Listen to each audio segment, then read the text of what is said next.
sahabat, berjumpa kembali bersama saya Nana Taryana di Jejak Kisah.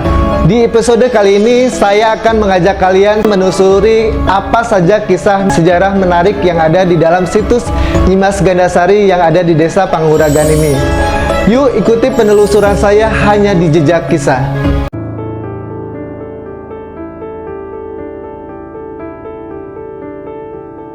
Saya berada di salah satu situs bersejarah di Desa Panguragan, Kecamatan Panguragan, Kabupaten Cirebon, yaitu situs Astana Nyimas Ratu Gandasari. Kita akan coba explore ya, seperti apa sih situs Nyimas Ratu Gandasari ini. Simak liputannya ya teman-teman. Nyimas Ratu Gandasari, mungkin nama ini masih asing di telinga beberapa orang. Namun, tidak lagi bagi masyarakat Desa Panguragan, Kecamatan Arjawinangun, Kabupaten Cirebon. Sebab, ia memiliki kaitan erat dengan Kesultanan Cirebon.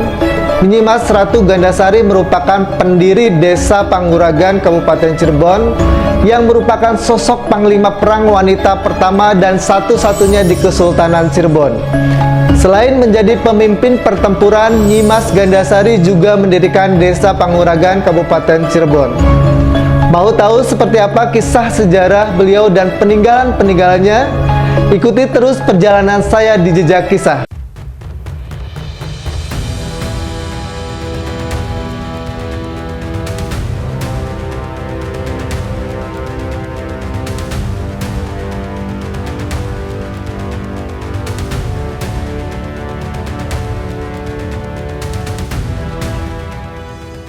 Saya ditemani sama Pak Wanda.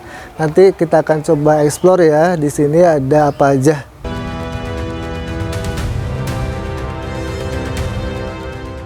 Ya, ini lumbung padi, namanya itu lumbung padi. Itu tiap tahun itu diisi. Ya. Ngisinya setahun sekali. Ya.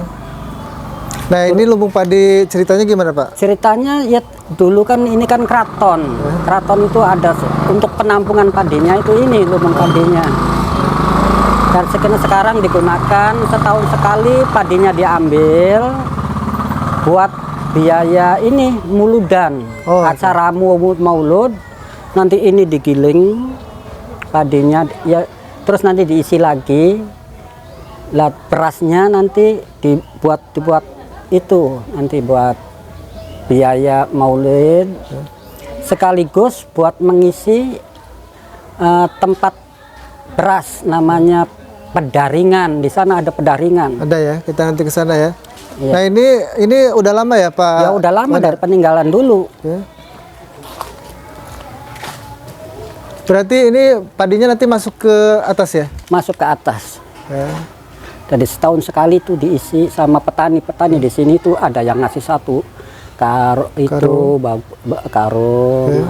tuh yang dua supaya buat apa kata ini sih supaya ya sodakoh itu sawahnya biar jadi betul. Gitu.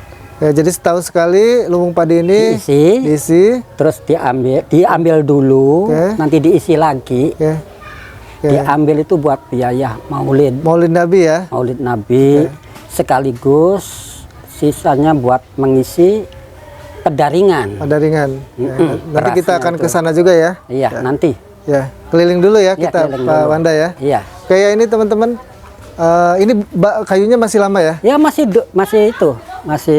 dari dulu ya. Ya cuman menyulam lah sedikit-sedikit.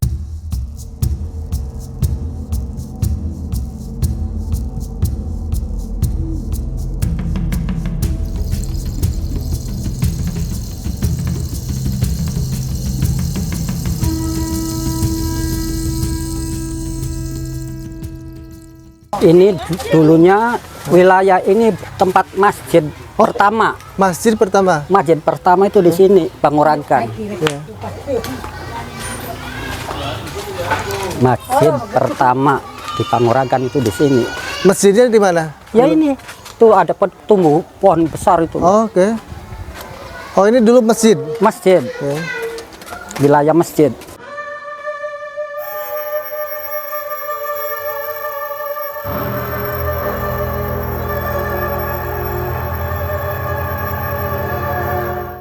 Nah, kalau ini wilayah desa, dulunya balai desa di sini tuh. Oke. Balai desa pertama yang ada pohon itunya tuh. Yang ini? Iya. Itu pohon apa itu, Pak? Pohon itu apa seperti beringin itu apa namanya itu ya? Panggang. Oh, panggang. Tapi itu ya, apa namanya? Rimbun. Iya, rimbun ya. Iya. Dulunya ada desa di sini, itu desa pertama Panguragan itu di sini. Nyimas Gandasari merupakan seorang putri Sultan Kerajaan Samudra Pasai. Beliau terkenal memiliki ilmu kesaktian yang luar biasa, sehingga ia dipercaya menjadi panglima perang Kesultanan Cirebon dan menjadi satu-satunya kalangan wanita yang menjadi panglima peperangan di kala itu. Namun, siapa sangka perjalanan Nyimas Gandasari semasa kecil begitu dramatis. Nyimas Gandasari sudah menjadi piatu sejak ia dilahirkan. Bahkan ibunya meninggal kala ia belum diberi nama. Nyimas Gandasari kecil yang ditinggal wafat ibunya itu selalu menangis. Namun anehnya, ketika ditimbang oleh Pangeran Walang Sungsang, Nyimas Gandasari kecil langsung terdiam. Melihat keanehan itu, Raja Pasai akhirnya mempercayakan anaknya yaitu bayi Nyimas Gandasari kepada Pangeran Walang Sungsang. Nyimas Gandasari diserahkan untuk dididik dan dibesarkan oleh Pangeran Walang Sungsang. Bukan tanpa alasan, Raja Pasai begitu mempercayai Pangeran Walang Sungsang lantaran ia tahu sang pangeran adalah seorang putra Raja Prabu Siliwangi. Pada akhirnya, bayi Nyimas Gandasari dibawa pulang ke Cirebon dan diasuh oleh Pangeran Walang Sungsang. Beberapa tahun berlalu, ketika Nyimas Gandasari bertumbuh dewasa, ia menjadi salah satu murid Sunan Gunung Jati sekaligus Panglima Perang Kesultanan Cirebon. Nyimas Ratu Gandasari juga terkenal dengan selendang saktinya yang bernama Juwana. Selendang tersebut digunakan Nyimas Gandasari saat akan melumpuhkan lawannya dalam peperangan.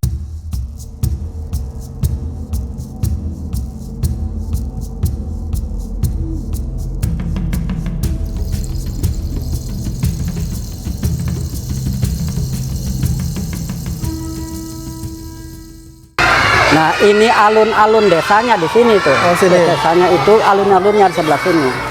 Alun-alun itu tempat ya itu apa namanya alun-alun itu tempat luas buat lapangannya. Betul, gitu betul.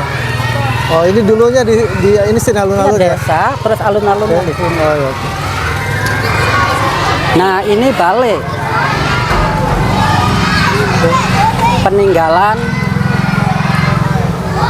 pepasrahannya itu bawaannya Segede Bayalangu. Bayalangu ya. Iya.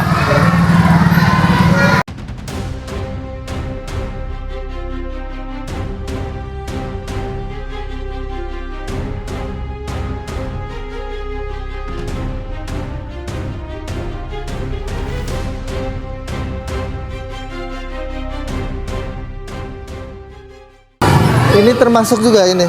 Iya. Atau itu aja? Ini itu belum selesai. Oh, belum? Jadi pasrahannya itu dulunya itu minta semalam tuh jadi. Yeah. Sekarang ini belum jadi, udah kesiangan gitu. Oh, Jadi nggak nyampe gitu lah. Berarti ini konon yang baru jadi ini? Iya, yang baru jadi. Ini yang sisanya yang belum jadi itu. Oh, sisanya belum jadi karena memang udah keburu pagi ya? Baru pagi.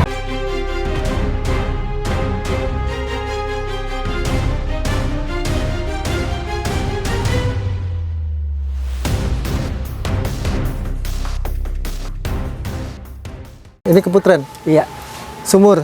Sumur. Ya, sumurnya Ya yang mana? inilah lobak. Yang pohonnya sih.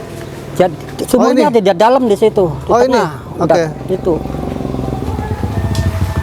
Di dalamnya ada sumur di sana. Sumur kunanya. Di dalam situ ya? Iya. Oke. Ini keputrennya ya? Iya, keputren.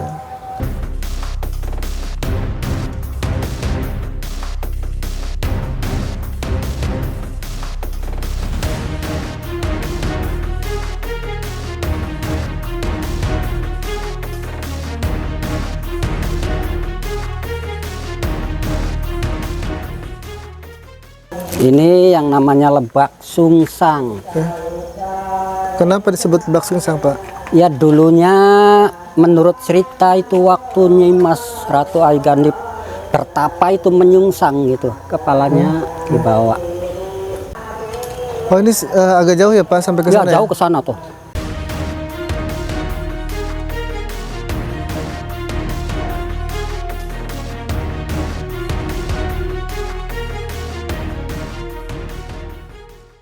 Lebak Sungsang ya? Lebak Jadi Sungsang. tempat bertapanya Nimas Ratu Ayu Gandasari. ya.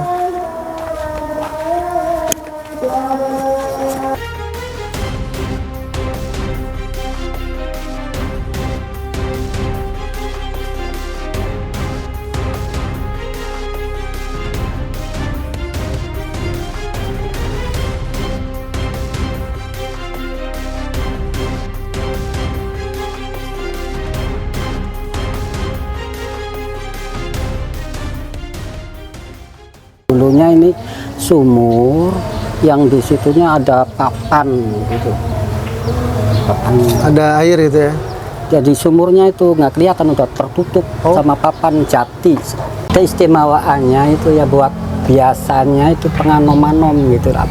Penganom-anom itu anak muda yang kebanyakan ke sini. Oh, biar awet muda? Ya mungkin. Kayak susah gampang jodoh? Iya. Oh, oke. Biasanya nanti mandi ya atau Mandi, gimana?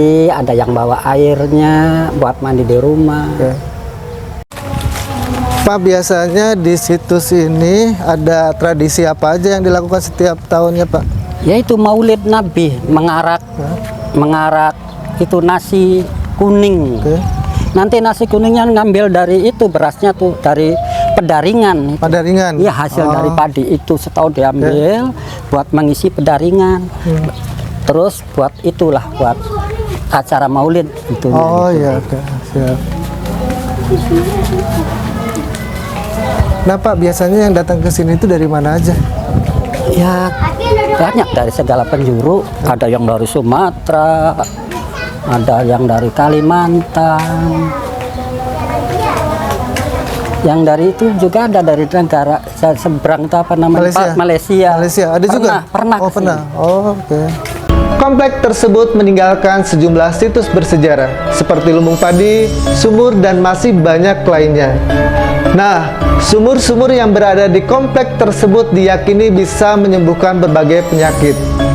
Sumur tersebut antara lain sumur Dalem dan sumur Kejayaan. Sumur-sumur tersebut dipercaya oleh masyarakat sekitar dan para peziarah memiliki khasiat sebagai media penyembuhan.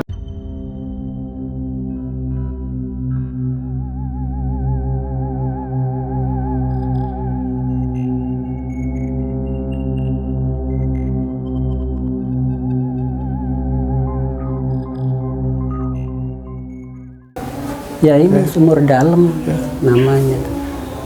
Oh, boleh diceritakan Pak tentang sumur Ya Dalem? dulunya mungkin buat mandi orang dalam, di sini kan keraton gitu. Iya, ya. Jadi di sini konon dulu adalah tempat mandinya Iya. Orang-orang dalam. orang keraton ya. Iya. Namanya sumur Dalem. Dalem itu bukan dalam ya? Bukan dalam itu, Oh, bukan.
Nah, ini pohon yang terkunah di sini itu paling ini yang Pohon? tinggal ini. Pohon yang paling tua di sini itu ini. Tenggulun. Oh, Tenggulun. Iya. Oke. Nah, ini yang namanya pendaringan.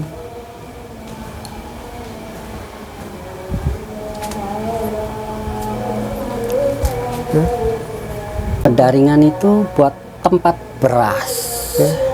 Tempat beras itu setahun sekali diambil.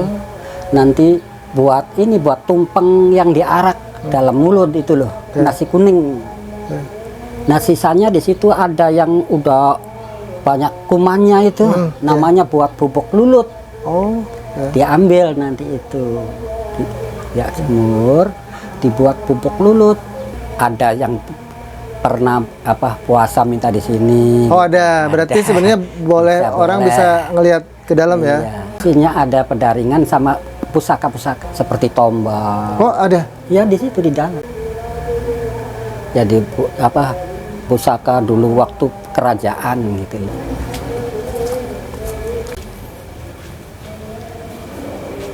Ini ada apa? Ya ini yang namanya ini sih jadi buat aja makbaro ini. Makbaronya di dalam di situ. Berarti orang datang ke sini itu bertawasulnya hanya bertawasulnya di sini. Kalau yang mau nginep, ada yang mau nginep lelaki di sini, perempuan sebelah sana. Oh, beda ya, kalau ada yang puasa nginep di sini. Nah, kalau pohon-pohon ini pohon tua juga? Ya, pohon tua juga. Masih ada di atasnya? Masih berdaun? Masih hidup. Oh, masih hidup ya. Oke.